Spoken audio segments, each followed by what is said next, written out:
Hi everyone. Well, that's all you get these days when you power up my beloved Sony ICF-SW55, either on batteries or the 6-volt AC power adapter. Almost certainly it's suffering from cap failure. They tend to sort of dry up or leak or both. The SW55 is particularly renowned for that issue developing.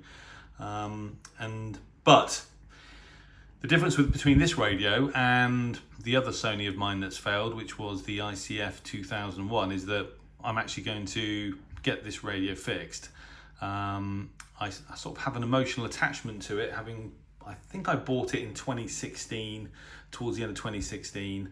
It was a radio that I loved when I was a kid, but could never afford another one. And I always loved the design of this radio, the aesthetics of it. It's quite clever. Obviously, you've got the large display with the Sony page system so you can save stations and actually add tags to them for identification. You've got this kind of slot speaker is actually internal, and then obviously the sort of famous Sony jog dial, which they deployed on not just radios. I had a Sony mobile phone that had something similar. So it was a fairly advanced portable receiver in its day. Not the best receiver I've ever used. It doesn't quite fall into that category. The SW77, its older sibling, is a better radio with synchronous detection, etc. But it's not too far away, but I wouldn't regard it as one of the best.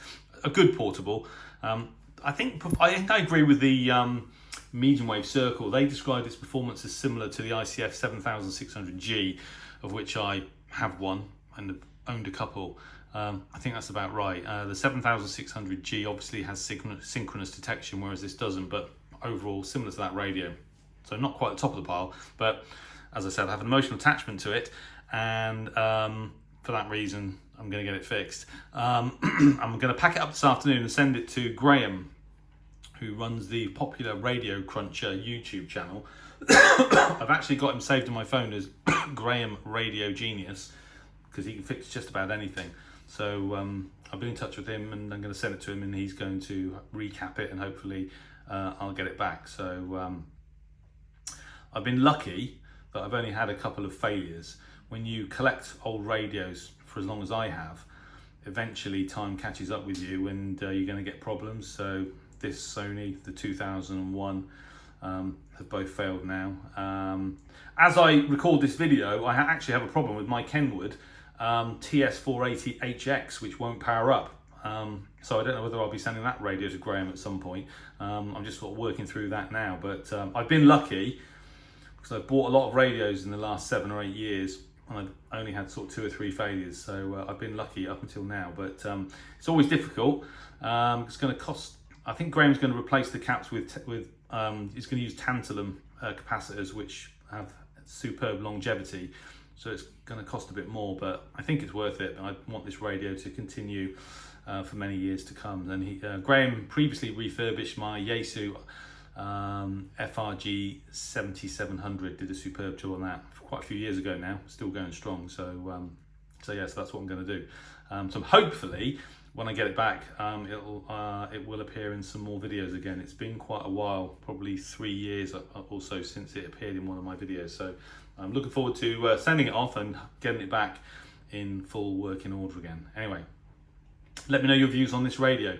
Like I said, I'm very emotionally attached to mine, but you know, there are lots of other good radios out there with similar performance, but for some reason I'm more emotionally attached to this radio than the 2001.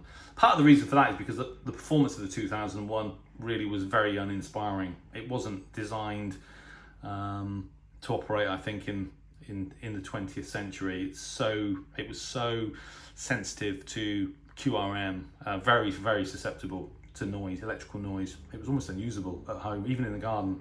And that was the first time that was the first radio as a very small kid that really made me think, wow, they don't all look like a Binatone World Star.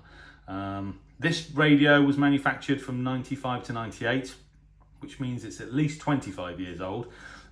possibly 28 years old, but that kind of age range. So I think it lasted for over 20 years, put it that way. So maybe I shouldn't complain too much, but yeah, looking forward to getting it working again.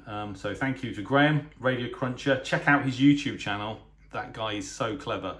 You know, my technical skills in terms of building radios or fixing radios doesn't extend beyond crystal sets, and you know, so I'm very much appreciative that he's able to help me out here. Anyway, I thought I'd share that with you. Thanks for watching, and 73.